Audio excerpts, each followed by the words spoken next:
안녕하십니까. 사회복지직 공무원을 준비하는 수험생 여러분, 그리고 9월 22일 날 사회복지직 공무원 시험을 응시한 수험생 여러분 반갑습니다. 나눔 사회복지 학개론의 김영준 교수입니다. 여러분들이 이번 시험에서 상당히 많이 당황하고 또 어려움을 느꼈을 줄로 믿습니다. 국어, 영어, 국사, 행정법, 사회복지학 중에서 가장 어려웠던 것으로 판단되는 과목이 바로 사회복지학개론이라고 알 수 있는데요. 이는 다른 과목의 교수님들과 서로 논의한 끝에 얻어진 결론인데, 이번 시험에서 사회복지학개론이 가장 어려움에 대한 체감도가 높았다, 이렇게 볼 수 있겠습니다. 난이도가 높은 문제가 상당히 많았습니다. 저는 5문제 정도로 생각을 하고 있는데요.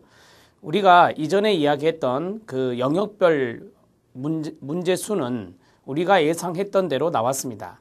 즉 정책론에서 가장 많이 나왔고, 법제론과 실천론, 기술론, 그리고 지역사회에서는 한 문제, 행정론 한 문제, 조사론 한 문제, 인행사에서는 출제되지 않은 것으로 판단됐습니다. 그리고 기타 분야에서 학교사회복지 실천이 이제까지 쭉 기타 분야로 나왔기 때문에 이러한 부분에 대해서 학습을 하실 필요가 있다. 특히 학교사회복지 실천 모델이 나왔기 때문에 이 부분만큼은 아실 필요가 있다라고 말씀드린 바가 있고, 이번에도 학교사회복지 실천 모델이 나왔습니다. 그런데 이 난이도가 어렵다라고 판단했던 것 중에 몇 가지는 우리가 보지 못했던 학자의 이름이라든지 보지 못했던 내용들이 나왔기 때문에 여러분들이 많이 어려웠을 줄로 믿습니다. 문제 지문들이 어려운 것도 있었습니다. 그러한 것들은 지엽적인 파트라고 볼 수 있는데, 여러분들이 이러한 어려운 문제가 나왔다고 해서 학습의 방향을 어려운 부분으로, 지엽적인 부분으로 들어간다면 비효율적인 학습이 될 수 있습니다. 따라서 여러분들이 기본적으로 알아야 될 그러한 사항들을 집중적으로 먼저 학습을 한 다음에 그 다음에 출제되었던 영역들이 지엽적인 부분들이 있습니다. 예를 들어서 이전에 나왔던 것 중에 하나가 포스트 모더니즘에 해당되는 것 중에 슈페테리안 워크피어 국가라는 게 있잖아요. 이러한 것들도 그렇고, 그 다음에 제3의 길에서도 여러분들이 잘 몰랐던 지문들이 나온 적도 있습니다. 인간의 얼굴을 한 시장 경제를 지향한다. 이러한 것들도 여러분들이 잘 접하지 못했던 지문들이었습니다. 이번에도 그러한 지문들이 출제가 되었습니다. 여러분들은 상대평가입니다. 절대평가가 아니라, 따라서 출제자가 상대평가임을 알고 이렇게 해서 난이도가 높은 문제들을 몇 문제 출제할 수도 있는 것입니다. 따라서 이거는 출제자의 출제 의도에 반영된 것이지, 여러분들을 결코 이렇게 작심하고 점수를 떨어뜨리려고 낸 것은 아니라고 생각합니다. 그리고 여러분들이 이 문제를 쭉 볼 때 한 5문제 정도가 어려웠지, 나머지 15문제는 여러분들이 해결할 수 있는 범위의 문제였다라고 저는 판단하고 있습니다. 따라서 여러분들이 너무 지엽적이고 그 다음에 너무 깊이 있는 공부를 하실 필요는 없다, 이렇게 생각해 볼 수 있겠습니다. 이제까지 나왔던 범주에서 여러분들이 그 부분들을 학습해 나가시면 됩니다. 공부가 누적될 수 있겠죠.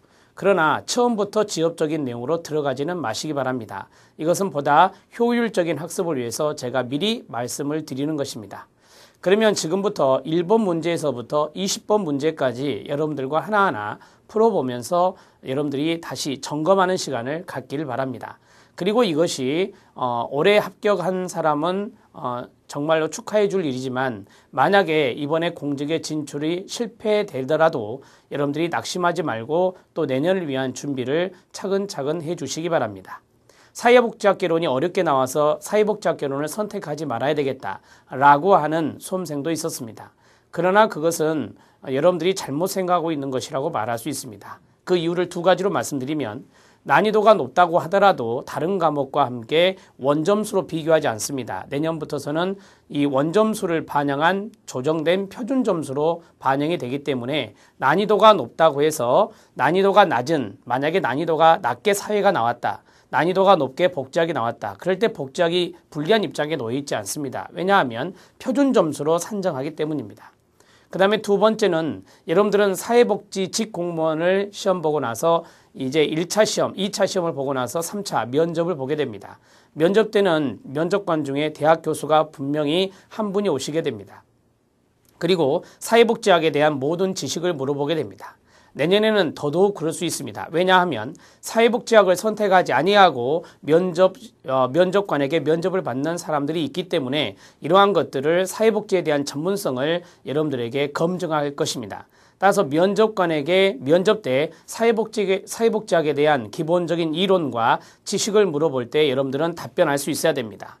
그것을 만약에 답변을 하지 못해서 하가 나왔다, 상중하에 하가 나왔다면 여러분은 자칫 이 면접에서 탈락될 수 있기 때문에 여러분들은 사회복지학 전공자로서 사회복지학 학개론을 선택해야 될 정당성이나 당위성이 있다 이렇게 볼 수 있겠습니다. 그래서 사회복지학 개론이 한 번 어렵게 나왔다고 해서 또 다음에도 어렵게 나올 것이다 라는 생각을 접길 바랍니다. 이제까지 나왔던 것 중에 가장 어려웠지만 앞으로 계속 어렵게 나온다고 볼 수는 없습니다. 따라서 이런 것들을 모두 단정 짓지 마시고 여러분들이 효율적인 학습 방법을 택해서 열심히 하신다면 전공자로서 좋은 점수를 맞을 수 있을 것입니다. 다음으로 이 20문제에 대한 문제풀이를 들어가겠는데요. 이 문제의 책형은 비책형입니다. 여러분들이 이번 시험에서는 두 가지의 책형을 봤습니다. D책형과 B책형인데요. 제가 풀어드릴 문제는 B책형이 되겠습니다. 이 B책형을 가지고 여러분들이 문제를 보시면 되겠고요. 올려드린 파일을 다운로드 받아서 편안한 마음으로 수업을 들으시면 되겠습니다. 만약에 D책형을 갖고 있으시다면 11번 문제부터 보시면 됩니다. 자, 그러면 1번 문제는 집단사회복지 실천에 대한 설명으로 옳은 것은 이라고 했습니다. 대개 우리는 이것을 실천론 파트에 많이 넣죠. 실천론 영역으로 많이 간주를 합니다. 자, 1번 집단의 목표 달성 및 결속감 강화에 부정적인 영향을 미치므로 끊으세요. 자, 집단 역동성이 생기지 않도록 개입해야 된다라고 했습니다. 자, 여기에서는 주어가 지금 생략되어 있는데요. 주어가 역동성이라는 말이라고 유추해 볼 수 있습니다. 여러분들이 아신 대로 집단 역동성은 중요한 영역입니다. 물론 부정적인 영향을 줄 수도 있지만 대개 일반적으로 이야기할 때 긍정적인 영향을 미치는 것이 바로 그룹 다이나믹스라고 해서 집단의 역동성이라고 볼 수 있겠습니다. 따라서 부정적인 영향을 미침으로라고 단정을 지어버리면 안 됩니다. 그리고 생기지 않도록 개입해야 된다. 이 부분도 여러분들이 잘못된 부분이라고 아시면 되겠습니다. 자, 1번 지문은 탈락이고요. 2번 집단 구성원의 이질성은 집단 초기부터 집단 구성원에 대한 매력을 높인다 그랬습니다. 초기부터 매력을 높인다라고 했고요. 구성원 간의 관계를 증진시키고 방어와 저항을 줄인다라고 했네요. 이질성이라는 것은 서로 다른 특성을 말합니다. 여러분, 다른 특성일 때 매력이 더 높아질까요? 아니죠. 집단 초기에 매력이 높아지고 방어와 저항이 줄어들려면 동질성의 성격 때문에 이룰 수 있다라고 하는 것이죠. 따라서 이질성이 아니라 동질성이다 이렇게 정리할 수 있겠습니다. 자, 이 단어 하나를 바꾼 것이라고 생각하시면 되겠습니다. 3번입니다.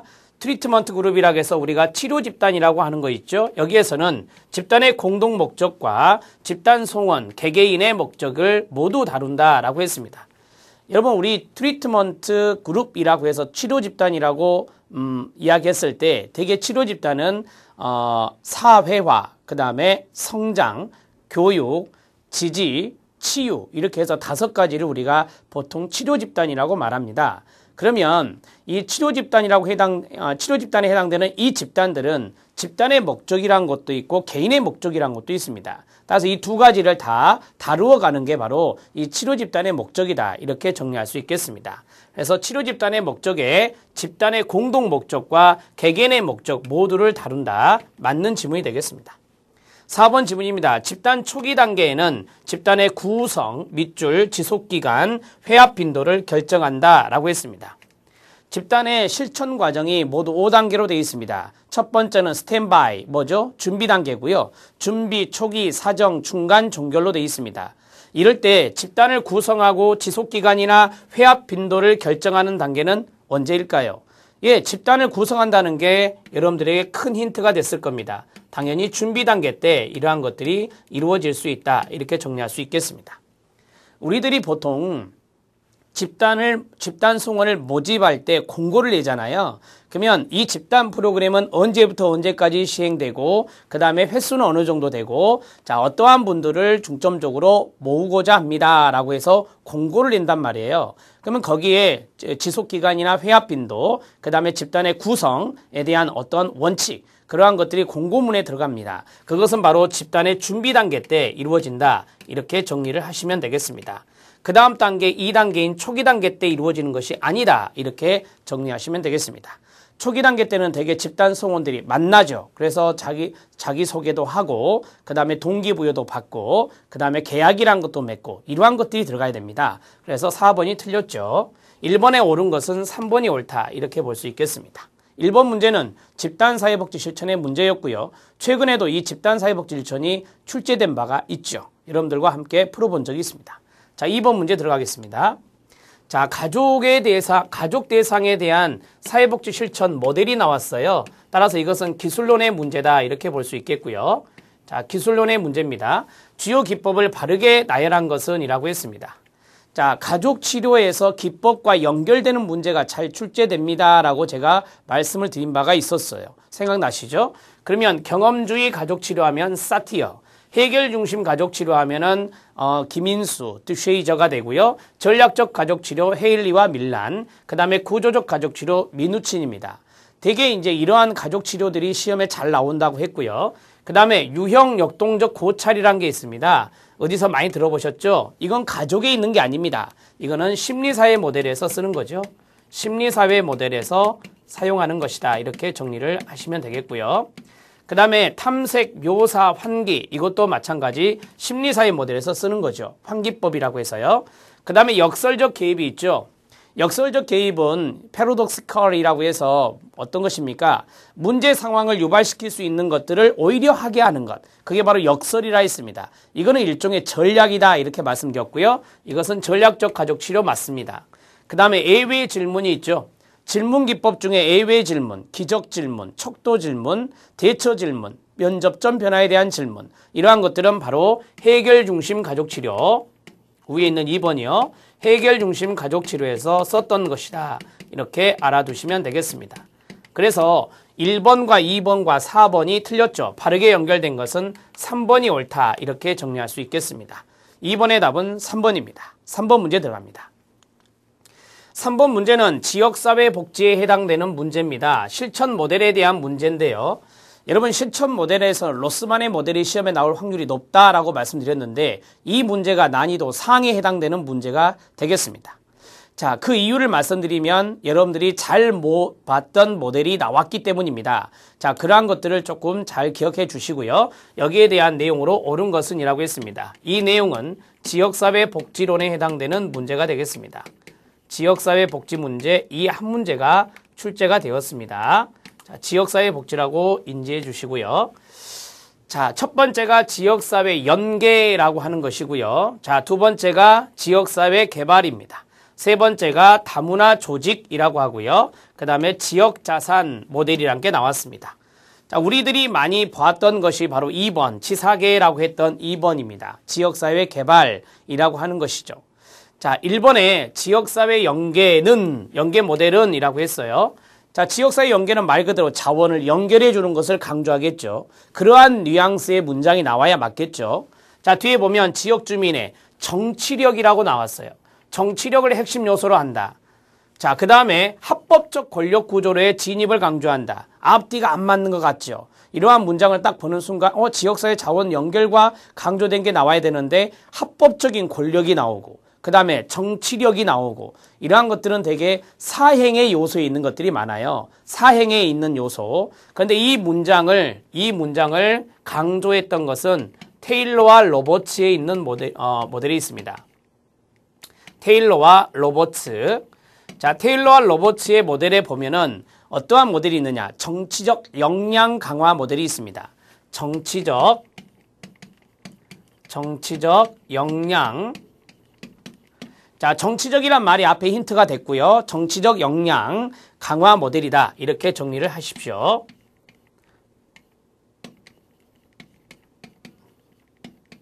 자, 정리가 되셨죠? 자, 모델이라고 하시고요. 정치적 역량 강화라고 이해하시면 되겠습니다. 자, 그 다음에 2번 지역사회 개발 모델은 이라고 했습니다. 대개 지역사회 개발 모델은 참여나 자조나 협동, 교육 이런 단어가 나와야 되잖아요. 그런데 지역 내에 전문 치료시설을 설치하고 클라이언트를 수용하고 보호하는 것을 강조한다라고 했습니다. 전문 치료시설을 설치했어요. 시설입니다. 시설에다가 여러분들이 동그라미 치고 그 다음에 수용하고 보호한다 그랬어요.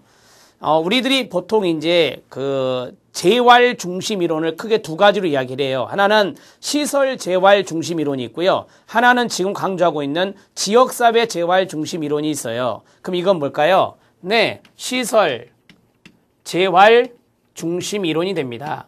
시설 재활 중심 이론. 자, 시설 재활 중심 이론에 해당되는 한 지문을 가져다가 앞에다가 아무 관계없는 지역사회 개발 모델을 넣었을 뿐입니다. 자, 그 다음에 3번 다문화 조직 모델은 이라고 했습니다. 여러분 다문화 조직 여기 멀티컬처럴이라는 말이 있습니다. 그러면 여러분들이 다문화 사회 기억나시죠? 예, 다문화 사회. 우리나라 같은 경우에는 뭐 결혼 이민자도 들어와 있고 그 다음에 탈북인, 세터민도 들어와 있습니다. 따라서 이러한 것들이 다문화의 어떤 요소라고 볼 수 있겠네요. 뒷문장 한번 볼까요? 서로 다른 문화 집단 간 상호작용과 상호 이해를 바탕으로 소수자의 복지 향상을 이룰 수 있다고 본다. 여러분들이 아시는 대로 다문화 계층은 소수자입니다. 소수자에 해당돼요. 결혼 이민자 소수자고요. 탈북 세터민 소수자에 해당돼요. 따라서 앞, 뒤가 맞아요, 안 맞아요? 맞지요. 언어의 뉘앙스로 이것은 어느 정도 앞, 뒤가 맞네 라고 생각해서 풀어낼 수 있었습니다. 지금 여기에서는 옳은 것 찾기잖아요. 여러분들이 쭉 읽을 때 다른 지문이 어렵다. 그러면 내가 이 지문을 읽고 앞, 뒤가 어느 정도 맞을 것 같죠? 항상 이 시험이라는 것은 감이라는 것도 중요하거든요. 그래서 이 앞뒤의 지문이 맞는 3번 지문이 옳다라는 생각을 하셨어야 됩니다. 그 다음에 4번 지역 자산 모델이 있습니다. 여기서 어셋이라고 하는 자산이 중요한 거죠. 자산. 이거 지역 자산 모델이라는 것은 이 지역사회 개발 모델의 최근의 모델이라고 볼 수 있겠습니다. 여러분들 해설해 보면 지역 자산 모델에서 크레츠만과 맥나이트가 나와 있어요. 이 크레츠만과 맥나이트 이것은 여러분들이 참고만 하시고요. 학자는 참고마시고 중요한 것은 이겁니다. 지역사회 주민들의 장점이 있을 거 아니에요. 그 장점이 하나의 지역의 자산이 될 수 있다. 이러한 것들을 강조하는 겁니다. 그래서 지역사회 주민의 능력 이러한 것들이나 장점이나 이러한 것들이 하나의 지역의 자산이 된다. 그걸 중요하고 강조하는 것이 바로 지역자산 모델이 됩니다. 그래서 우리는 이것을 지역사회 개발 모델의 어떤 다른 모델이라고 정리할 수 있겠습니다.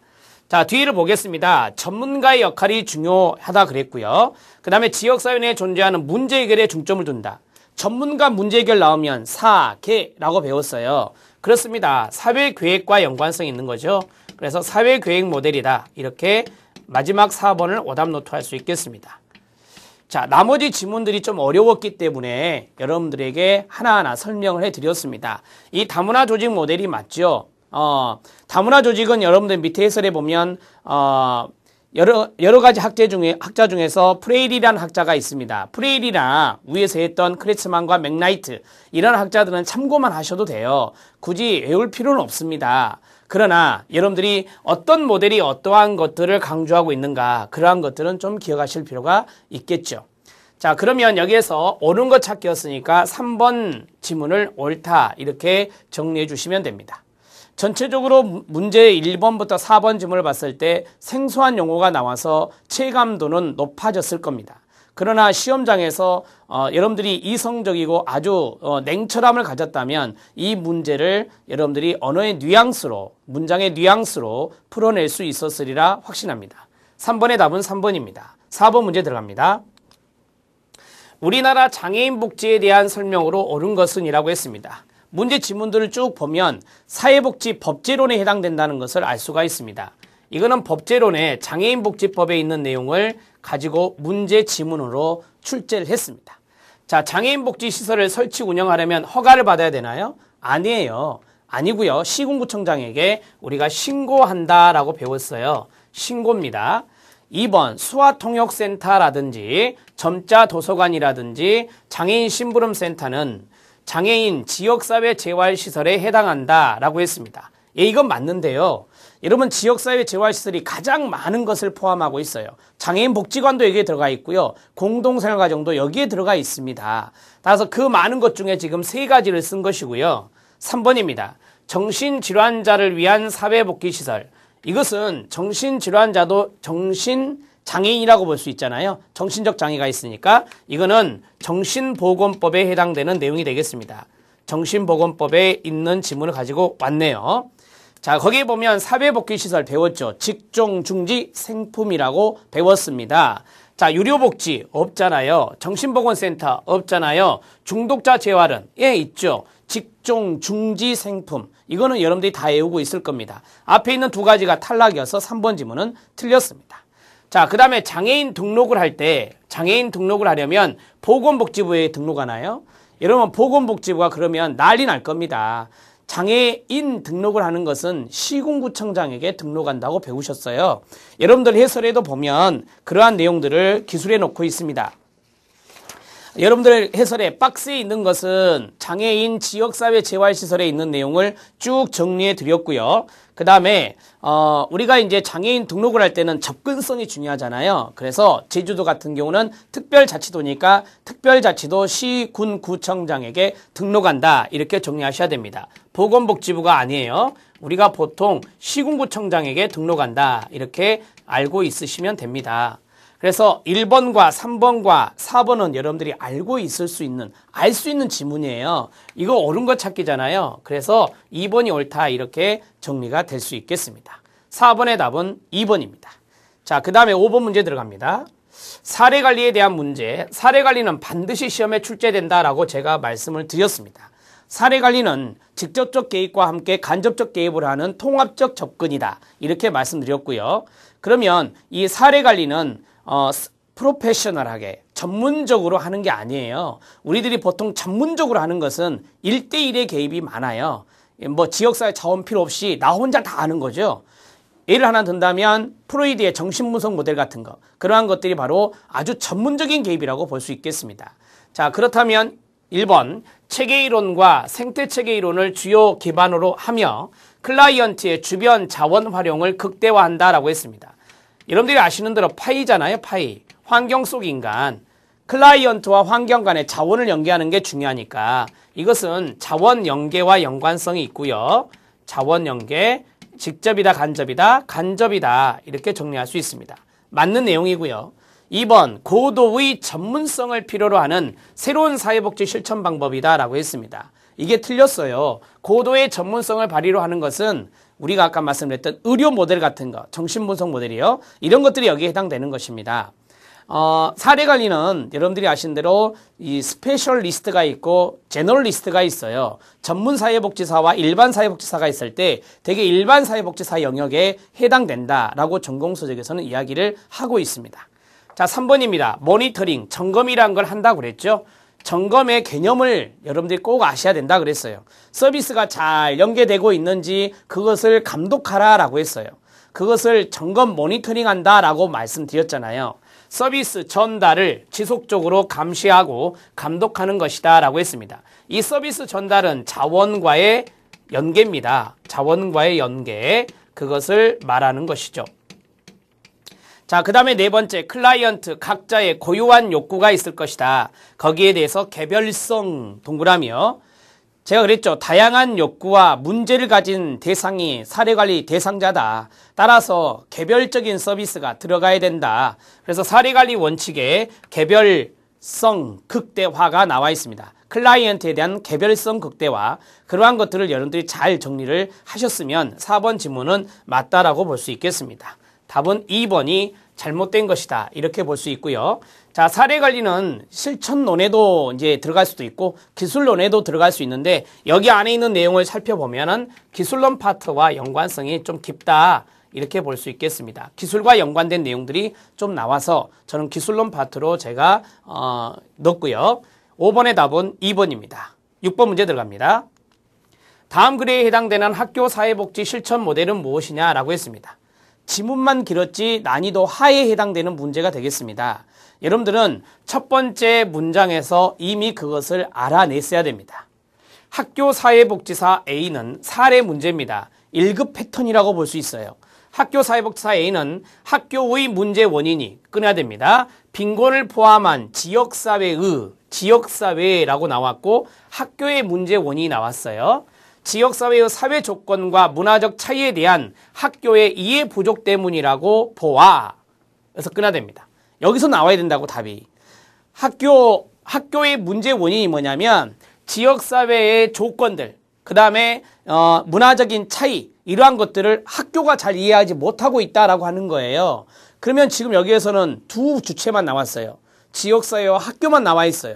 그래서 지역사회 학교 모델이다. 이렇게 정리할 수 있는 겁니다. 끝까지 읽겠습니다. 학교와 지역사회에 대한 개입이 모두 필요하다고 판단하였다. 결정적으로 좋네요. 이게 결정적인 지문 아닙니까? 그 결과 학교에 대한 이해와 신뢰가 적은 취약지역에 대해서는 학교 역할을 설명 이해시킴으로써 학교를 지지하도록 도왔다. 또한 학교 교직원들에게는 지역사회의 역동성과 학교에 영향을 미치는 사회적 요소를 설명하고 학교가 취약지역 학생을 위한 프로그램을 개발 운영하도록 도왔다. 라고 했습니다. 자, 여기 밑에는 이제 학교에서는 어떻게 하고 지역사회는 어떻게 하느냐 그 방법론을 말하고 있을 뿐입니다. 그래서 이것은 지역사회 학교 모델이다. 이렇게 정리할 수 있겠습니다. 말 그대로 이해를 하시면 돼요. 우리가 이 앞에 시험에 출제됐던 게 뭐죠? 학교 변화 모델이잖아요.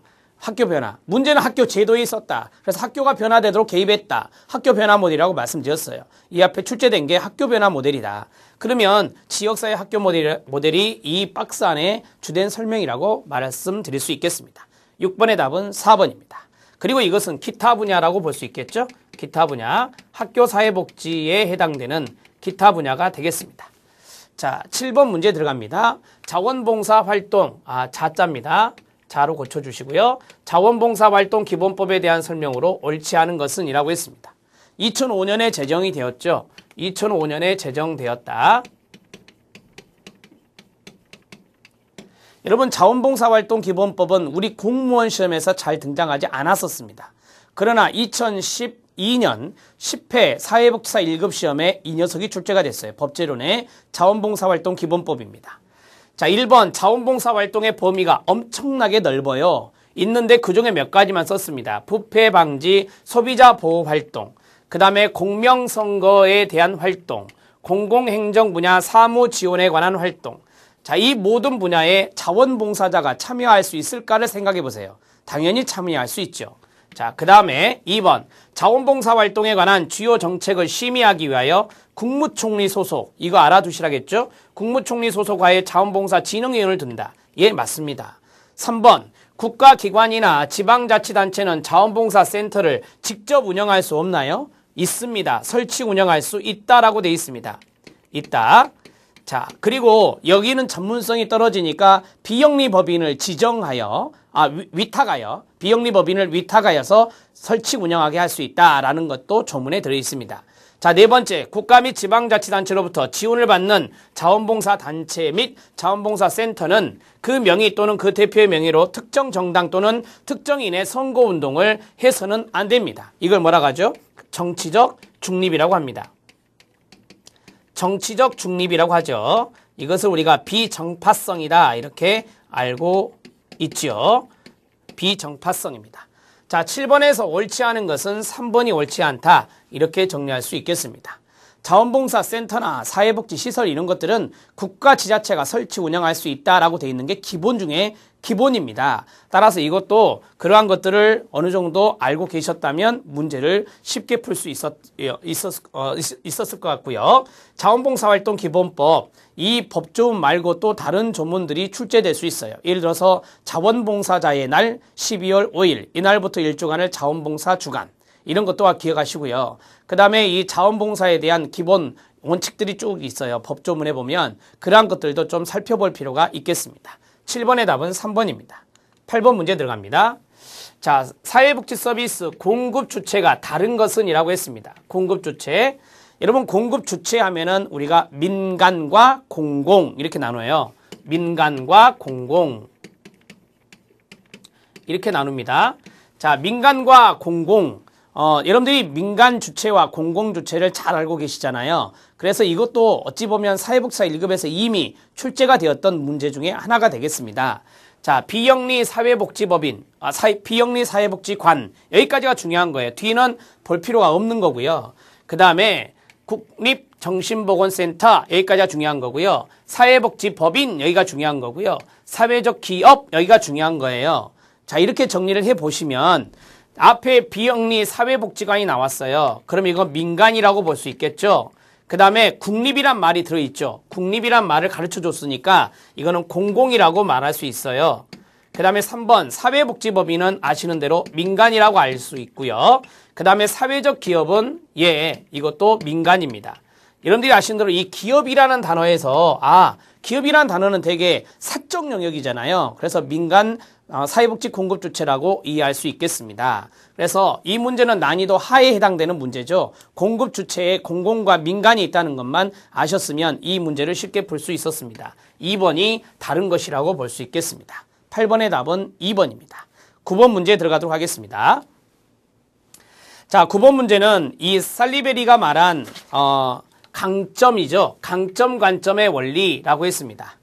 우리들은 사회복지 학개론의 기출문제를 풀면서 역량 강화, 강점 관점, 여기는 정말 많이 나왔다. 이 점에 대해서 철저하게 학습할 필요가 있습니다. 라고 말씀을 드렸었습니다. 자, 잠깐요. 자, 앞에서 이 공급 주체의 문제가 나왔잖아요. 이 공급 주체는 전달책이기 때문에 우리가 정책론에 많이 넣을 수 있고요. 물론 넓게 본다면 행정론 파트에도 들어갈 수 있고 실천 파트에도 들어갈 수 있지만 이건 정책 파트에 들어가는 게 가장 맞다라고 볼 수 있겠습니다. 왜냐하면 전달 체계니까요. 자, 9번 문제 들어가죠. 살리베리가 제시한 이 강점 관점의 원리라고 돼 있어요. 옳지 않은 것은 이라고 했습니다. 되게 우리가 강점 관점 하면은 실천론 파트에 들어있다. 물론 기술론에 들어갈 수도 있습니다만 여기서는 제가 실천론 파트로 규정을 했습니다. 자, 실천론 파트에서 우리가 강점 관점이라는 것을 많이 배우기 때문이죠. 자, 모든 환경에는 뭐가 있다? 자원이 풍부하다라고 했습니다. 당연히 풍부하다 그랬으니까 강점 관점에 올립니다. 모든 개인, 집단, 가족, 지역사회는 뭘 가지고 있다? 강점을 가지고 있다라고 했습니다. 자, 이것도 마찬가지 강점 관점의 원리라고 볼 수 있겠습니다. 자, 외상이라든지 학대라든지 질병은 끊어요. 도전과 기회의 뭐가 될 수 있다? 단초가 될 수 있다라고 했습니다. 여러분 여기에서 가장 중요한 단어를 한번 찾아보세요.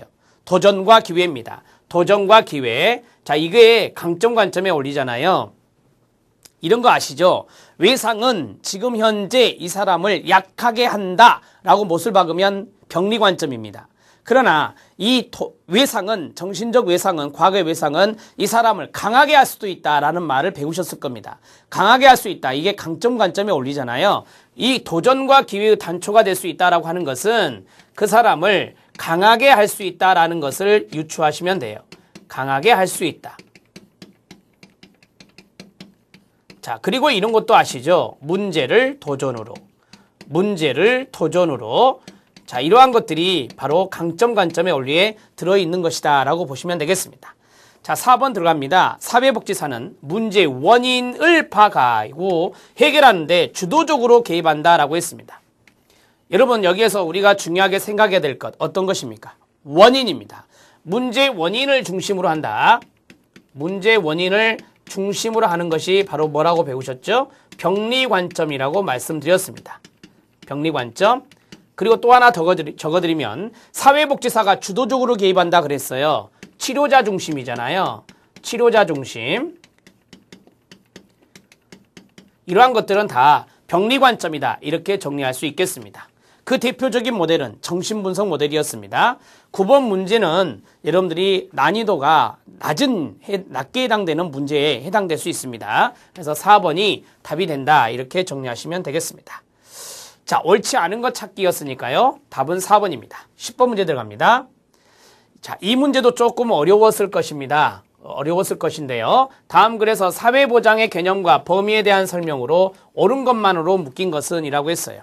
자, 사회보장에 대한 개념이 최근에도 출제가 된 적이 있습니다. 사회보장의 개념, 여러분들이 다시 한 번 더 체킹하고 점검하셔야 될 부분이라고 말씀드릴 수 있습니다. 자, 첫 번째가 국제노동기구의 이야기가 나왔고, 그 다음에 두 번째는 사회보장은이라고 시작했고요. 자, 디귿은 미국이라고 나왔고, 그 다음에 우리나라의 사회보장 기본법이 나왔습니다. 자, 국제노동기구는 끊어보세요. ILO는 사회보장의 핵심을 소득보장으로 정의하여 좁은 의미로 보는 경향이 있다라고 했습니다. 여러분, 이 사회보장에 대한 세계화에 기여한 데가 어디입니까? 예, 국제노동기구입니다. 근데 국제노동기구가 사회보장의 개념을 좁은 의미로 산정을 해서 좁은 의미로 보았을까요? 우리들은 기본적으로 어느 정도 조금 알고 있는 부분이 있잖아요. 아니, 국제노동기구가 어떻게 사회보장의 개념을 협의로 정의하고 있느냐? 아닙니다. 물론 좁은 의미로 이야기한 것도 있고 그 다음에 넓은 의미로 이야기한 것도 있어요. 좁은 의미로 이야기한 것은 뭐냐면, 자, 좁은 의미로 이야기한 것은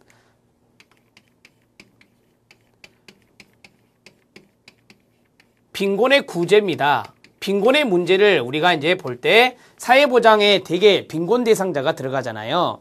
자, 그 다음에 넓은 의미는 뭐냐면, 넓은 의미는 안정의 욕구요. 안정의 욕구를 충족해준다, 실현해준다 라는 의미가 있어요. 이 두 가지 의미를 다 내포하고 있는 게 ILO의 사회보장의 개념이고 목적이란 말이에요. 그럼 이거 두 가지를 연결을 해보면, 자, 이 빈민을 구제하는 것은 최저생활을 보장해 주는 거잖아요. 그렇죠? 그 다음에 국민들이 안정할 수 있도록, 안정된 생활을 할 수 있도록 삶의 질을 끌어올려주고, 그 다음에 다가올 수 있는, 애견될 수 있는 사회적 이혼으로부터 벗어날 수 있도록 제도화를 하고, 이 모든 것들을 포함해서 우리가 사회보장이다, 이렇게 이야기를 하는 게 일반적인 겁니다. 따라서 소득보장으로 정의를 하고 좁은 의미로 보는 경향이 있다라고 했으니까 이것은 틀린 지문이다, 이렇게 볼 수 있겠습니다. 넓은 의미로 보는 거예요. 자, 소득보장을 포함하여 이렇게 해야 돼요. 소득보장을 포함하여 더 다양한 차원을 규정하고 있는 넓은 의미로 보는 경향이 있다, 이렇게 해야 맞는 내용이 될 것입니다. 니은입니다. 사회보장은 각 나라의 이념이나 재정 상황이 다름에도 불구하고 끊어요 최소한의 인간다운 생활을 보장하는 공공부조로 정의한다라고 했습니다. 여러분, 이거는 딱 하나, 우리나라 걸로만 이야기해보게요. 우리나라의 사회보장이 공공부조 하나만 있나요? 아니에요. 사회보험, 공공부조, 사회복지 서비스, 관련복지제도 네 가지로 이야기하고 있고 아주 광의로 이야기하고 있습니다. 공공부조 이코로 사회보장이다. 그게 니은 지문입니다. 당연히 틀리죠. 그리고요, 각 나라의 이념이나 재정 상황이 다름에도 불구하고가 아니라 재정 상황이 다르기 때문에 사회보장의 개념을 달리 규정하고 있는 거예요. 그래서 이거 니은은 앞, 뒤가 다 안 맞아요. 자, 그 다음에 디귿입니다. 미국 사회보장 프로그램들은 이라고 했습니다. 전반적으로 경제적 보장 프로그램의 일부분으로 범위가 좁게 인식된다라고 했습니다. 여러분, 이것은 제안했죠. 미국으로 제안한 이야기입니다. 미국은 대표적인 자유주의 국가입니다. 신자유주의 국가의 대표적인 나라가 미국이라고 볼 수 있습니다. 미국은 복지보다는 경제성장 위주의 정책을 펴고 있는 나라라고 여러분들은 이미 알고 계십니다. 따라서 사회보장 프로그램은 전반적으로 경제적 보장 프로그램의 일부분으로 좁게 인식하고 있는 게 미국이란 나라라는 것을 알 수가 있습니다. 그래서 복지 프로그램과 경제적인 프로그램, 이 두 가지 중에서 당연히 경제적인 프로그램을 중요시하고 그 중에 일부분으로 복지 프로그램, 사회보장 프로그램으로 보고 있다라고 정리할 수 있겠습니다. 선택하실 필요가 있고요. 우리나라 사회보장 기본법에서는 여러분들이 다 알고 있는 거, 사회보험, 공공부조, 사회복지 서비스, 관련복지제도로 넓게 정의하고 있다 그랬습니다.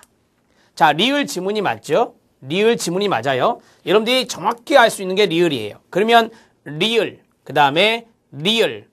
자, 1번과 3번은 탈락시켜야 되겠죠? 그러면 기억이 옳은 건지 디귿이 옳은 건지 둘 중에 하나를 정리하셨어야 돼요. 자, 니은은 없잖아요, 지금. 니은은 확실히 틀린 거니까. 자, 기억과 리을인지 디귿과 리을인지 거기에서 많이 고민을 하셨어야 됩니다.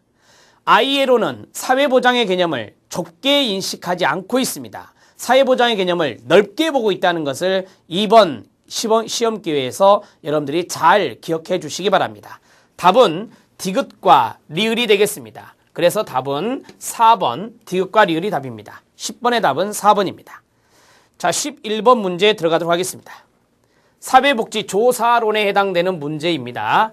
죄송합니다. 앞에 사회보장의 개념과 범위, 이거는 정책 파트라고 볼 수 있겠습니다.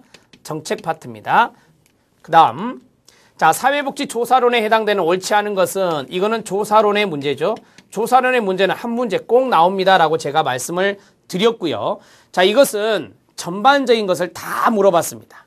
첫 번째, 단일 사례 디자인. 두 번째, 실험 디자인. 3번, 횡단적 연구. 4번, 근거 이론입니다. 대개 우리는 단일 사례 연구 설계와 실험 설계 이렇게 알고 있는데 뒤에 설계를 디자인이라고 쓸 수 있다라고 말씀드렸고요. 그 다음에 횡단이 있죠. 근거 이론은 질적 연구에 들어가는 겁니다. 질적 연구 중에 하나다. 이렇게 정리하시면 됩니다. 이제까지 우리 공무원 시험에서 근거 이론이 시험 지문으로 나온 적은 없었습니다.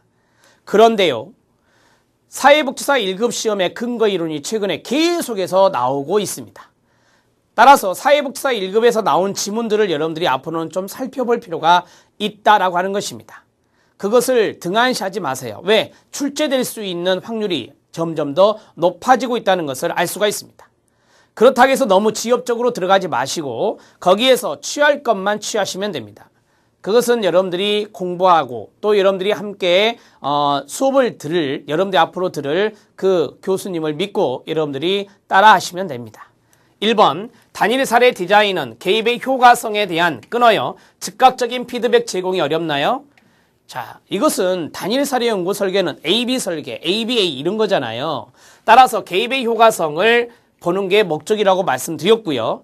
즉각적인 피드백을 받을 수 있나요, 없나요? 있죠. 이거 장점 중에 하나라겠잖아요. 실험 설계는 프로그램을 한참 하고 나서 나중에 사후 검사해봐야 알지만 이 단일 사례연구 설계는 점을 찍는 순간 효과가 있냐 없냐를 바로바로 알 수 있습니다. 따라서 어렵다가 틀렸습니다.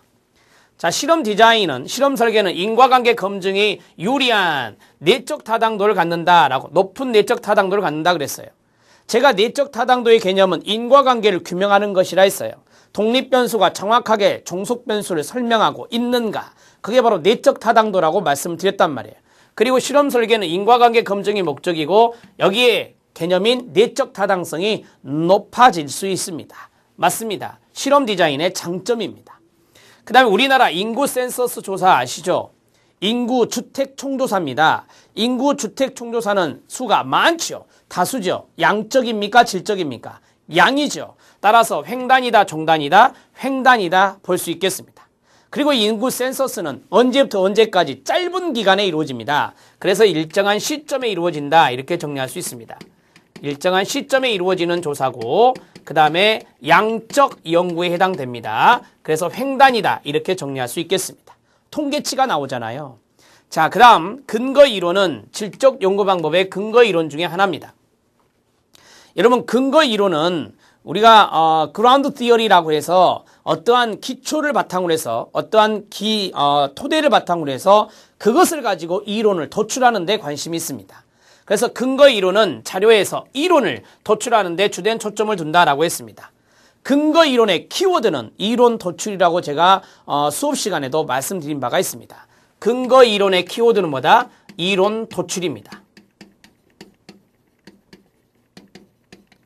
이렇게 정리를 하시면 이 근거 이론의 아주 중요한 핵심 용어를 여러분들이 정리를 했다 이렇게 말할 수 있겠죠. 그래서 11번에 옳지 않는 것 찾기였습니다. 1번이 옳지 않다 이렇게 정리할 수 있겠습니다. 12번 문제 갑니다.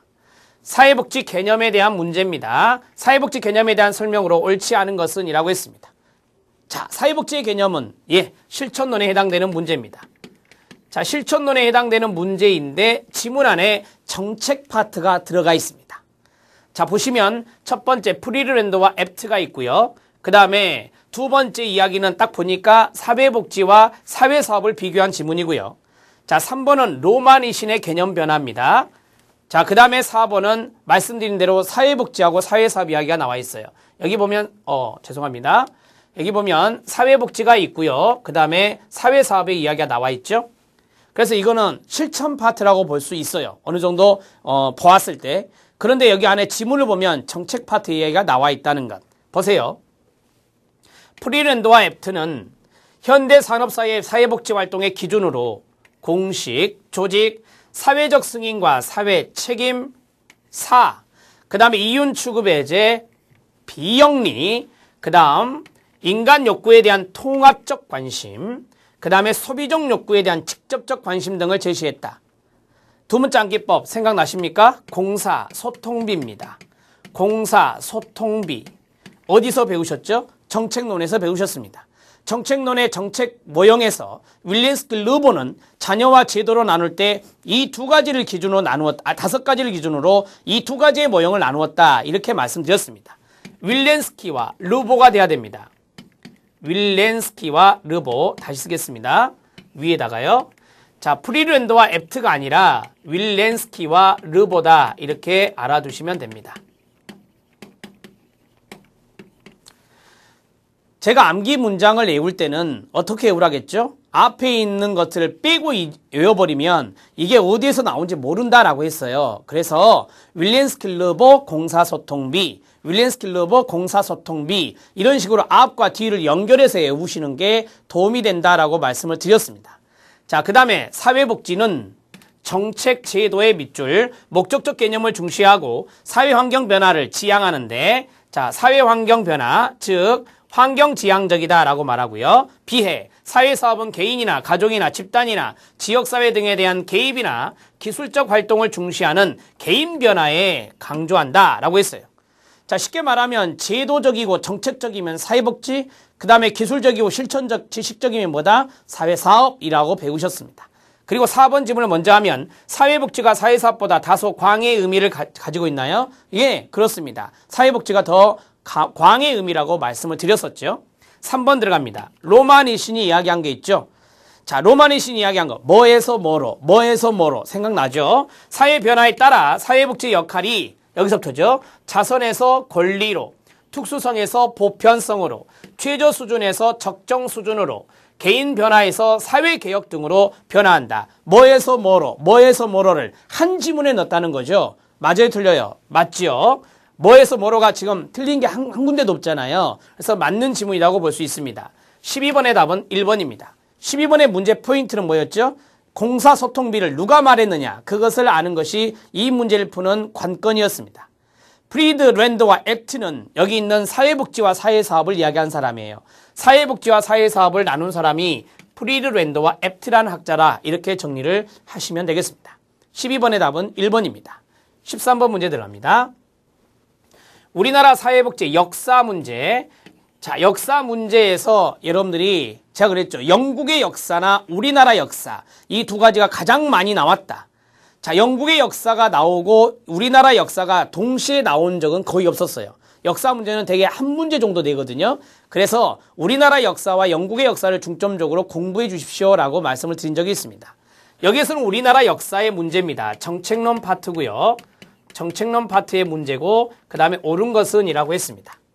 자, 1번 상평창은, 2번 납속보관지제는, 3번 자율전칙은, 4번 제면지제는 뒤에 수완진려 진대지제는, 이렇게 해서 두 가지가 들어가 있습니다.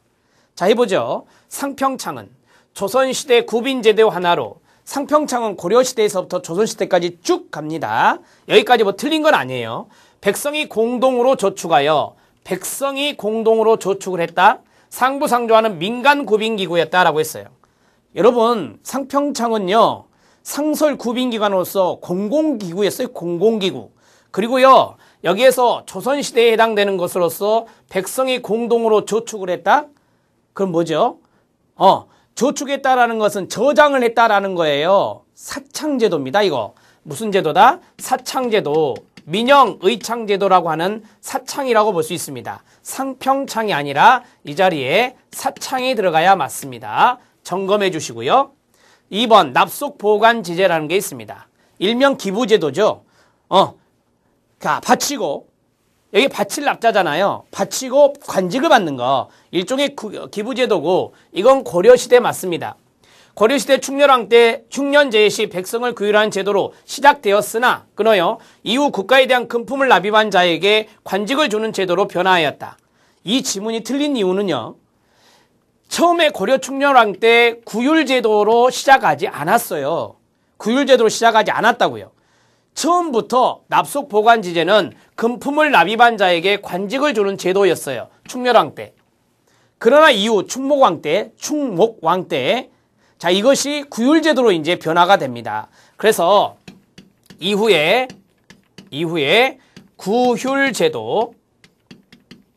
구율제도로 변화가 이루어진다라고 정리를 하시면 됩니다.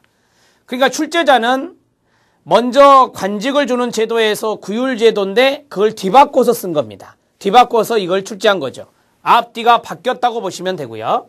자, 틀렸고요. 자율전칙은 유기와 입양법, 아동과 연관성이 있죠? 유기와 입양법, 입양시키기도 했습니다. 고려시대입니까? 아니에요. 조선시대예요. 조선시대 정조죠. 조선시대 정조. 조선시대 정조 때 이게 바로 자율전칙으로 하나 법제화된 겁니다. 법제화된 것이다. 이 부분이 틀렸고요. 아동복지 관련법은 맞지만 그러면 1번, 2번, 3번이 지금 다 틀렸습니다. 4번 지문 들어갑니다. 제면지제, 제양제자입니다. 면할 면자예요. 고려시대 5대 진율사업 중에 하나. 자, 고려시대 이재민, 그렇습니다. 제양제자가 들어가니까 이재민이 나왔고 조세나 부역이나 형벌 등을 뭐 해줬다? 감면해줬다. 면할 면자가 들어있죠. 감면제도입니다. 자, 반면 수안진려 진대지대는 이거 예전에 서울시에서 출제했잖아요. 수안진려, 물수, 가뭄, 병질. 그러면 홍수 일어났죠? 홍수 일어나면 주택 필요하잖아요. 병질, 전염병, 의료 필요하잖아요. 그래서 의료, 주택 등을 제공하는 사업이었다. 맞나요? 맞습니다. 5대 진율사업, 고려시대 이야기입니다. 읍면지제, 제면지제, 납속보관지제, 그 다음에 수안진려 진대지제, 마지막 하나 환과고독 진대지제. 이 5가지가 5대 진율사업에 들어있고 여기에 있는 내용에서 시험에 최근에 출제된 게 바로 수안진려 진대지제였어요. 근데 이번에는요. 납속보관지제와 제면지제 2가지가 들어갔습니다. 그리고 사창이 처음으로 나왔고요. 예전엔 상평창이 잘 나왔잖아요. 사창 지문이 들어갔습니다. 그리고 자율전칙도 예전에는 출제됐지만 이 2009년부터 공개된 문제에서는 자율전칙은 출제된 적이 없습니다. 이제부터는 여러분들이 우리나라 사회복지 역사에 대해서 이 고려시대에서부터 쭉 훑는 연습이 필요하다. 이렇게 볼 수 있겠습니다. 자, 13번 문제의 답은 몇 번입니까? 4번입니다. 14번 문제 들어갑니다. 자, 유럽에서 사회보험이 등장을 먼저 하죠. 그 대표적인 나라가 독일이란 나라입니다. 독일이란 나라예요. 설명으로 옳은 것을 모두 고른 것은 이라고 했어요. 정책론 파트인지 아시겠죠? 정책론 파트. 자, 한마디로 하면 사회보험의 등장 배경입니다. 사회보험의 등장 배경. 사회보험은 노동자들을 위한 제도다. 동의하십니까? 자, 그리고 이 노동자들의 힘이 어느 정도 커졌을 때 그게 이제 사회보험을 등장시키는 배경이 될 수 있을까요? 그렇습니다. 독일이란 나라는 1878년에 사회주의자 진화법이란 걸 만듭니다. 노동자들이 마르크스주의, 사회주의에 탐닉하고 그러한 이념적인 부분에 빠져들었을 때 비스마르크는 거기에 대해서 채찍을 가하는 사회주의자 진화법을 만들게 되는 것입니다. 그리고 나서 그 후에 사회보험이라는 것이 이 채찍의 반대인 당근 정책으로 출현하게 됩니다. 그만큼 이 노동자들의 힘이 어느 정도 강성해졌다. 정치적인 세력화가 이루어지기 시작했다라고 볼 수 있겠습니다. 사회보험은 1883년, 이게 바로 비스마르크의 최초의 사회보험, 뭐죠? 질병보험법이에요. 따라서 19세기 말에서 20세기 초, 여기가 바로 사회보험 등장의 가장 적기, 그리고 처음 등장했던 시기라고 말할 수 있겠습니다. 해보죠. 자본주의가 발전했고요. 그 다음에 각종 사회 문제가 뭐 됐다? 심화가 되었죠. 자본주의가 발전됐다라는 것을 다른 말로 산업화라고 말할 수 있어요. 자, 산업화가 되고 그 다음에 각종 사회 문제가 심각해지고 심화되니까 이러한 위험에 대해서 대처하는 사전적인 제도로 사회보험이 들어오게 된 것입니다. 두 번째, 노동계의 정치 세력화입니다. 노동자들의 정치적인 영향력이 점점 커졌다는 소리죠. 자, 그 다음에 국가 개입 기능의 확대입니다. 사회보험은 민간이 합니까? 국가가 합니까? 국가가 하는 거죠. 그래서 이러한 것들에 대한 자본주의 발전, 사회 문제의 심화, 이러한 것들에 따라서 국가 개입적인 기능이 더욱더 확대되었다. 이렇게 볼 수 있겠습니다.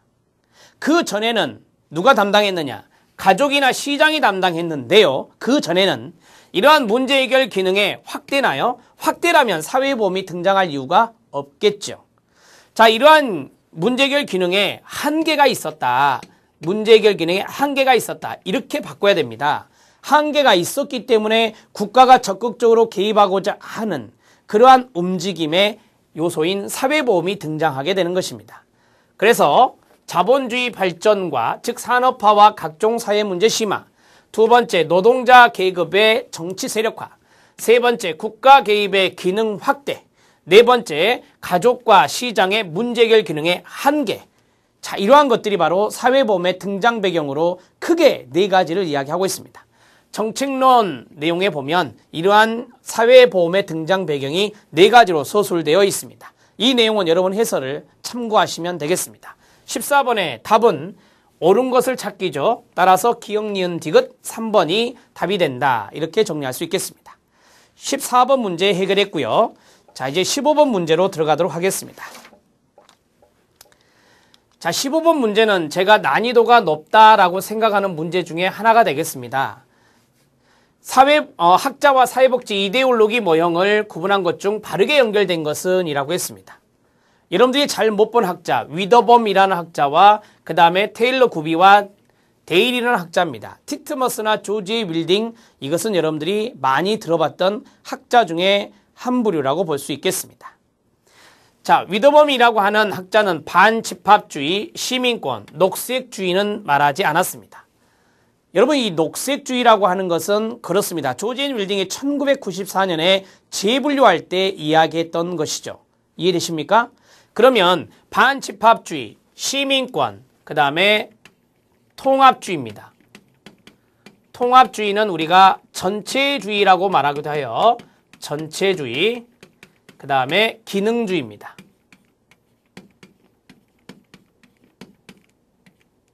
자, 기능주의입니다. 기능주의로 이해하시면 되겠습니다. 다시 써드릴게요.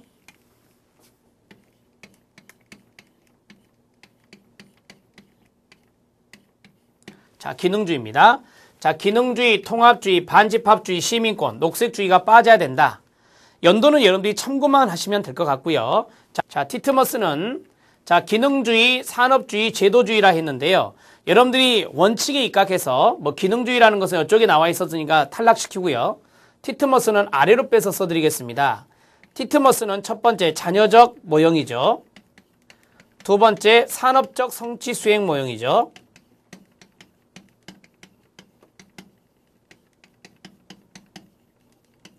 그 다음에 제도적 재분배 모형입니다. 제도적 재분배 모형, 이렇게 정리를 하시면 되겠습니다. 자, 그 다음에 3번입니다. 조지 윌딩, 신우파, 중도주의, 그 다음에 사회민주주의, 그 다음에 통합주의가 아니죠. 통합주의는 이쪽에 있었고요. 위더범에. 자, 여기가 마르크스주의가 들어가야 되죠. 마르크스주의 또는 사회주의가 들어가야 됩니다.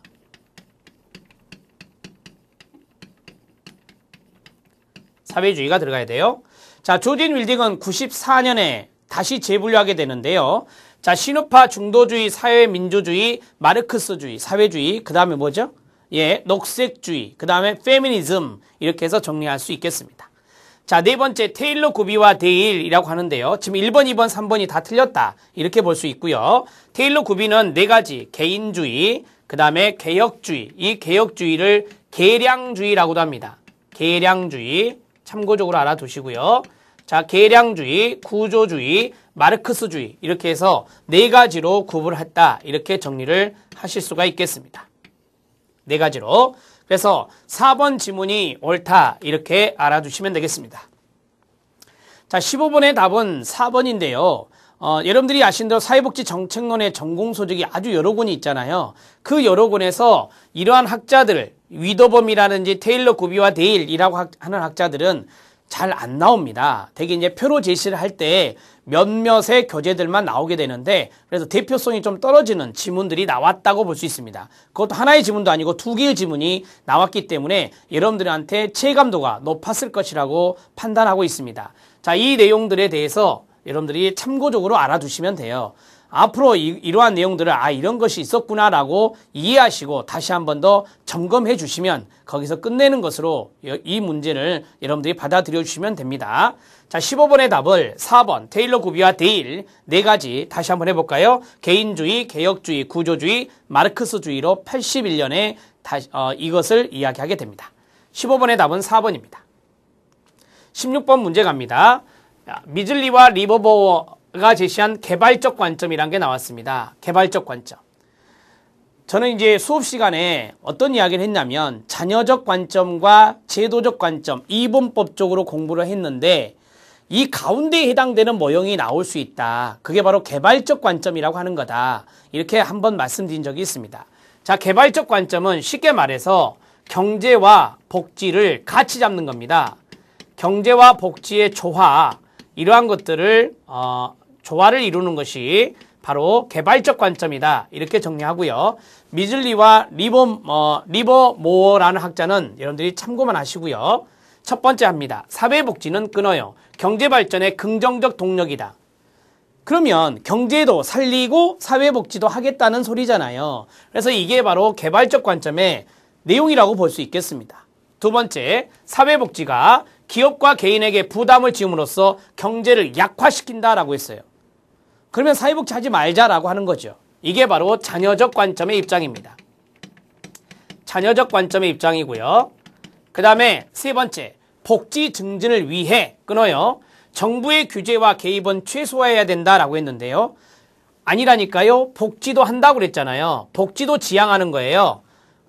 쉽게 말하면 경제의 진보와 사회복지의 진보, 이 두 가지를 같이 추구하는 게 개발적 관점이기 때문에 복지 증진을 위해서 정부의 규제와 개입은 최소화한다라고 했어요. 그럼 이거 시장에 맡긴다는 거잖아요. 시장에 맡긴다는 거죠. 국가가 하지 않고. 그렇지 않고 정부의 적극적인 역할입니다.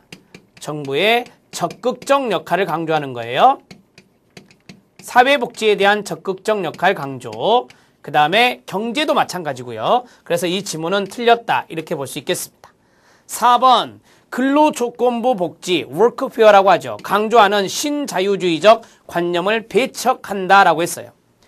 자, 여러분들에게 물어봅니다. 신자유주의적 관념은 경제 위주죠? 경제 위주잖아요. 그럼 여기 안에 경제 위주도 들어가요, 안 들어가요? 들어가잖아요.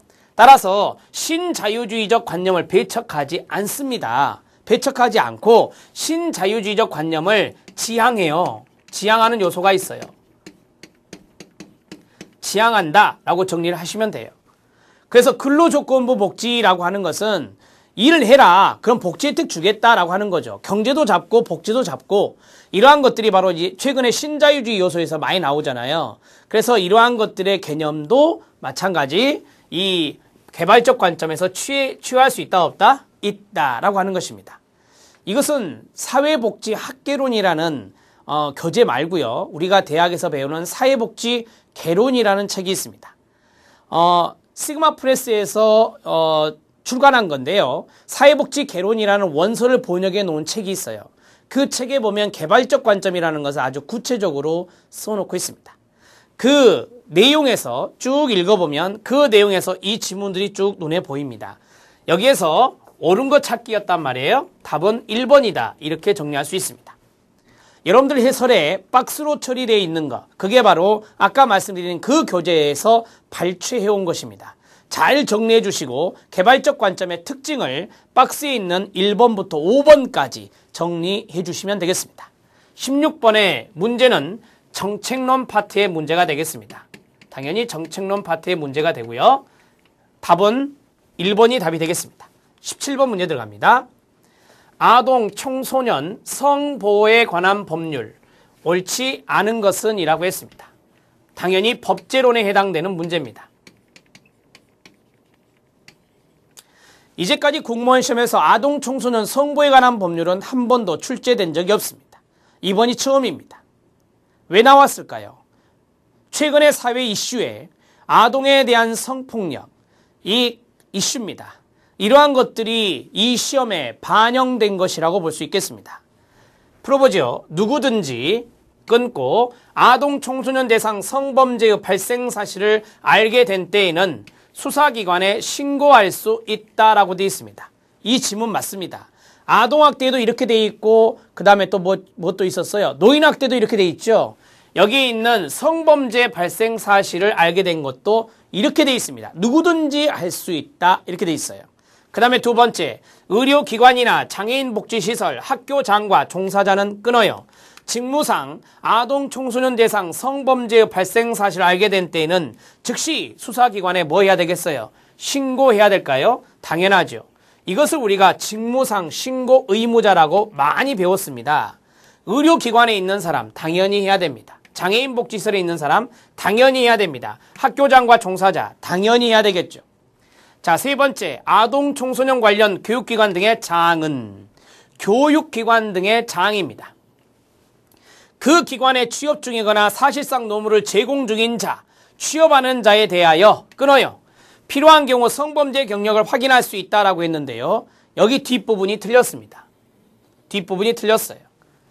여러분, 최근에 장애인복지법 바뀐지 아시죠? 사회복지사업법 개정된 거 아시죠? 성범죄에 대한 내용이 더 신설되어서 추가되었습니다. 거기에 보면 취업을 하려는 자나 취업을 한 자나 반드시 뭐해라? 성범죄 경력을 뭐하라고요? 여기 있잖아요. 성범죄 경력을 확인해야 합니다. 확인해야 해요. 즉 확인할 수 있다라는 임의 규정이 아니라 강행 규정으로 바꿔야 됩니다. 강행 규정으로 정리하셔야 돼요. 다시 쓰겠습니다. 확인하여야 한다.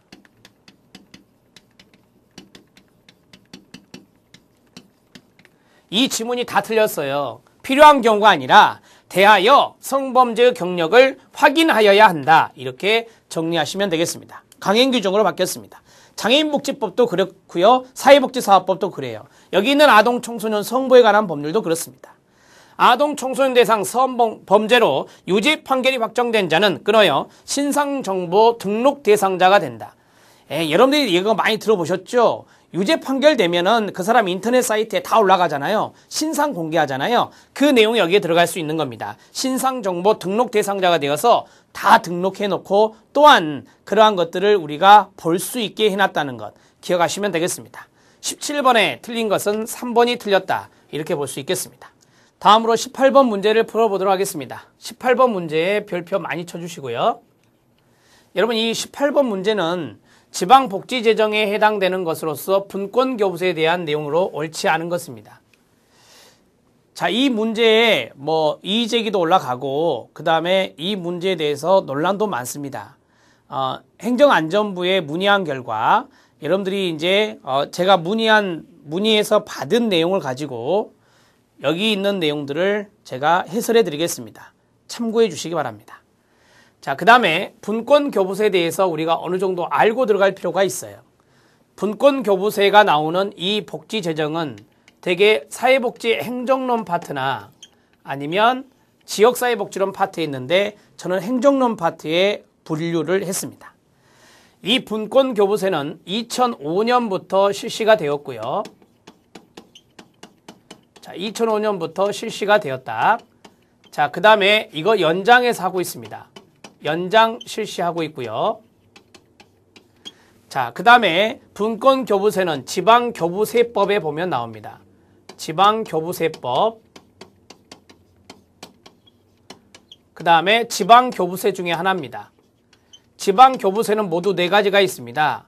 보통교부세, 부동산교부세, 분권교부세, 그 다음에 특별교부세 4가지가 있거든요.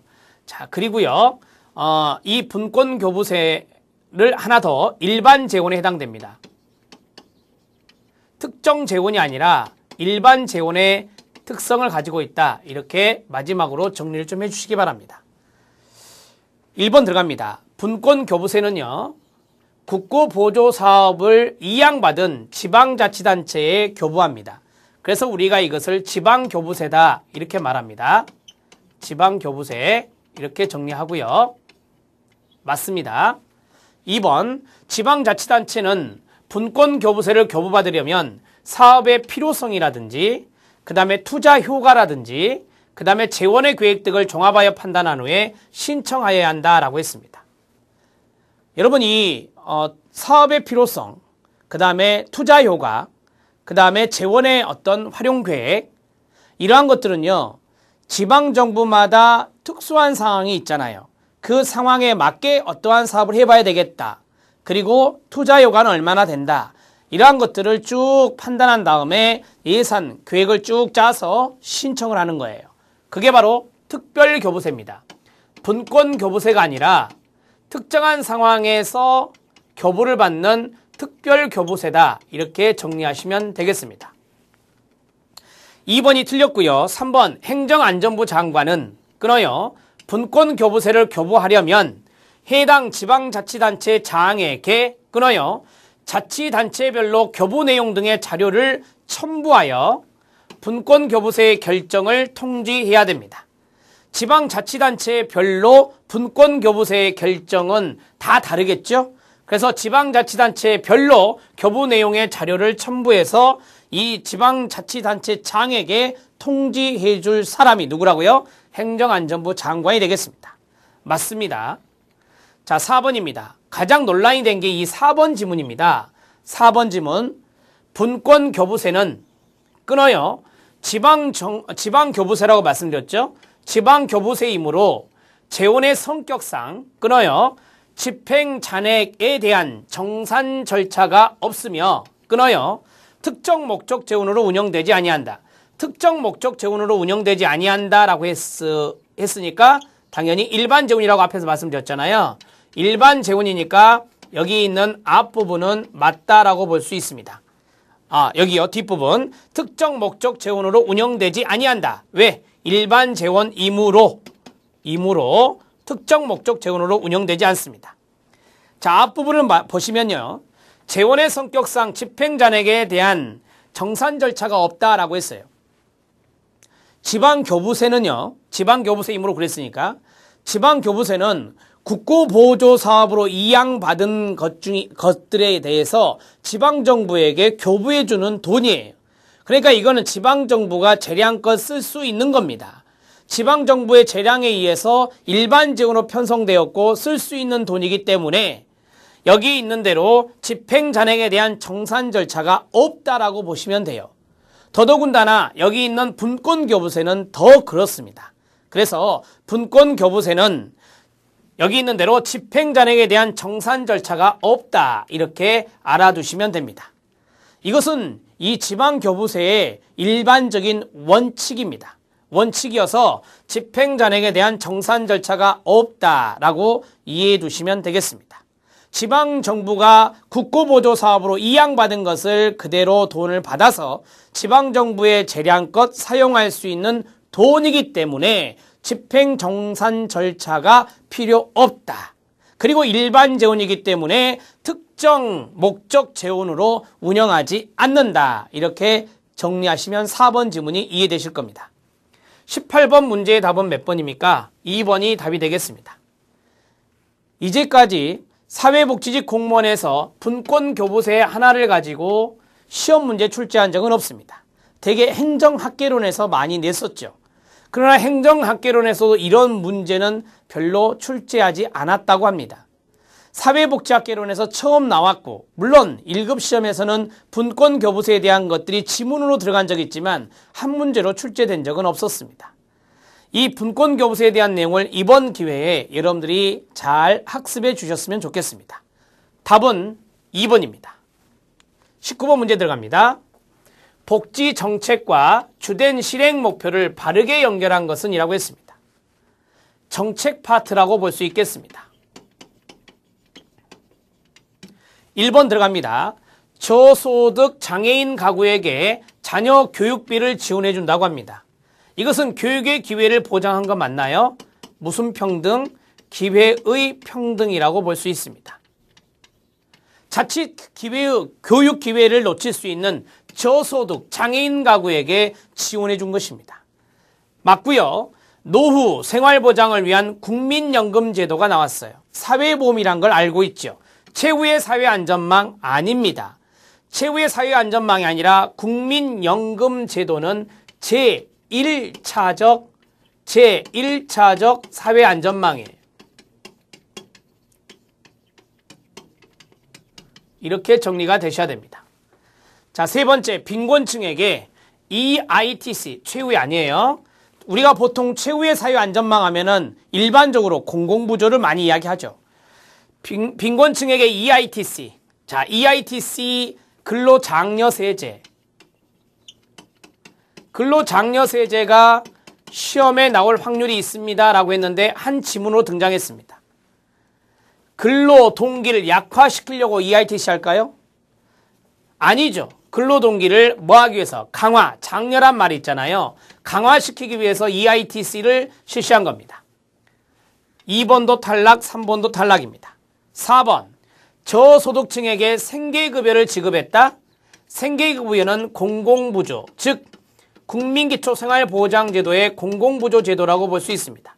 수평적 재분배는 없다 그랬고 이것은 수직적 소득 재분배다 이렇게 말씀드렸습니다. 수직적 재분배가 되겠습니다. 4번도 X입니다. 답은 1번이 되겠습니다. 이 문제의 요점은 기회의 평등을 아느냐 그걸 물어보았습니다. 그리고 공공부조가 수직적 재분배냐 그것도 물어봤고요. 사회보험이 어떤 안전망이냐 그것도 테스트한 것입니다. EITC는 근로 동기를 강화시키기 위해서 실시하는 제도라고 볼 수 있겠습니다. 19번의 답은 1번입니다. 자, 마지막 20번 문제 들어갑니다. 다음 글과 관련 없는 것은 이라고 했고요. 자, 이 문제는 정책론 파트의 문제다 이렇게 볼 수 있겠습니다. 정책론 파트의 문제입니다. 첫 번째, 위험 분산과 소득 재분배 효과를 극대화하기 위해서 법적인 강제성이 있다. 그리고 최대한 많은 대상을 포함해야 된다라고 했어요. 보편주의를 지향하는 거네요. 최대한 많은 대상을 포함시켜야 되니까 보편주의 지향이다 이렇게 볼 수 있겠습니다. 위험 분산 효과가 있고요. 소득 재분배 효과도 있고요. 그 다음에 강제성이라는 것도 있네요. 여러분 1번만 첫 번째 것만 딱 보면 생각나는 거 사회보험이잖아요. 사회보험이 위험 분산이 되고 소득 재분배가 되고 법에 강제성이 있잖아요. 사회보험을 얼른 생각해 내셨어야 돼요. 그 다음에 두 번째, 급여의 수준이 기여의 정도에 단순 비례하지 않거나 여러분들이 아시는 대로 내가 기여한 만큼 그대로 받아간다면 단순 비례하게 그대로 받아간다면 누가 국민연금 넣습니까? 안 넣죠. 물가 상승률을 감안해 줘야 된다는 거예요. 물가 연동제, 국민연금 같은 경우 물가 연동제를 실시해야 되겠죠. 자, 그 다음에 저소득자에게 유리하게 설계되면 좋다라고 했어요. 여기서 말하는 저소득자는 빈곤자가 아니에요. 사회보험료를 내는 사람 중에 적게 내는 사람이 있고 많이 내는 사람이 있잖아요. 적게 내는 사람이 좀 많이 가져갈게 설계해주면 좋다라고 하는 거예요. 급여를. 그래서 여기는 기여자 중에서 적게 기여하는 저소득자에게 유리하게 설계되면 좋지요. 자, 그 다음에 사전에 규정된 욕구에 따라 급여를 제공한다라고 했어요. 여러분 여기 사전이라는 단어가 아주 중요한 거겠죠. 사회보험이라는 것은 사전적 성격이 있다라고 했어요. 사전적 성격이 있다. 내가 일을 하면은 실직될 수 있다.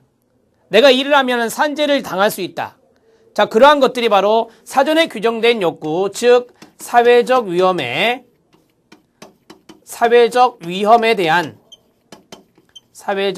대한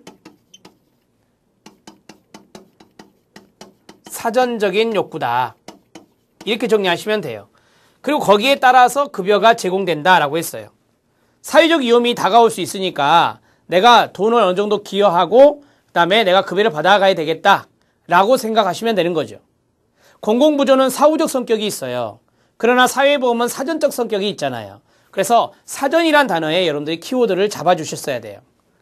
자, 그렇다면 지문을 볼까요? 국민기초생활보장제도고 국민연금이고 산재보험이고 고용보험이에요. 시험장에서 이 내용들이 조금 헷갈렸다. 그러면 지문을 보세요. 1번만 공공부조고 나머지 다 사회보험이잖아요. 그것도 옳지 않는 거 찾기고 관련이 없는 거 찾기고 답은 1번이잖아요. 1번. 2번, 3번, 4번은 다 사회보험이고 1번만 공공부조제도니까 자, 이렇게 해서 20번 문제까지 풀어보았습니다.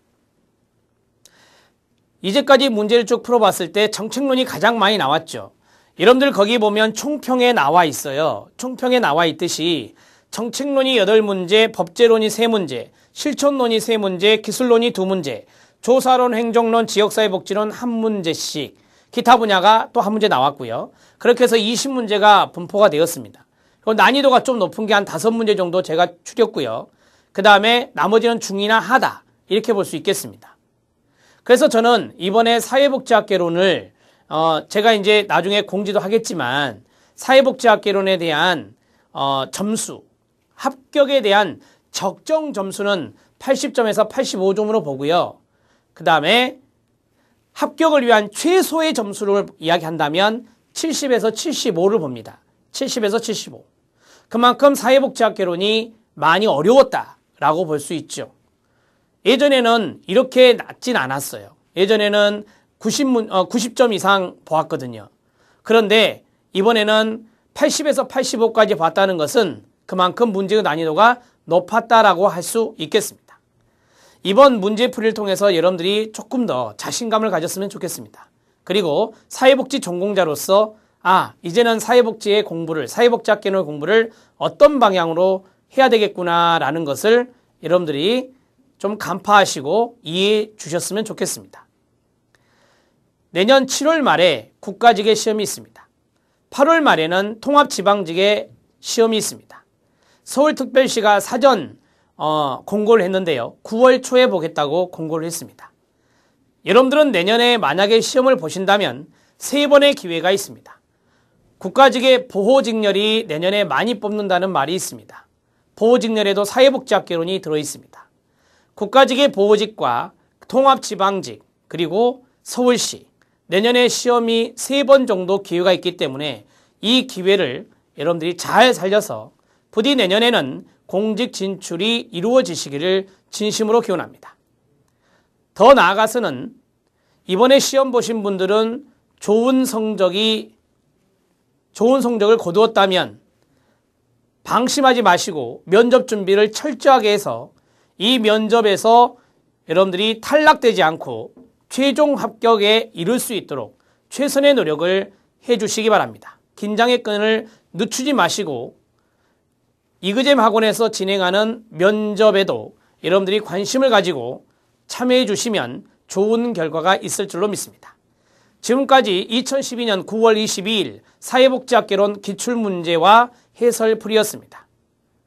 부디 여러분들의 건강과 공직 진출을 기원하면서 이 강의를 마치겠습니다. 수고하셨습니다.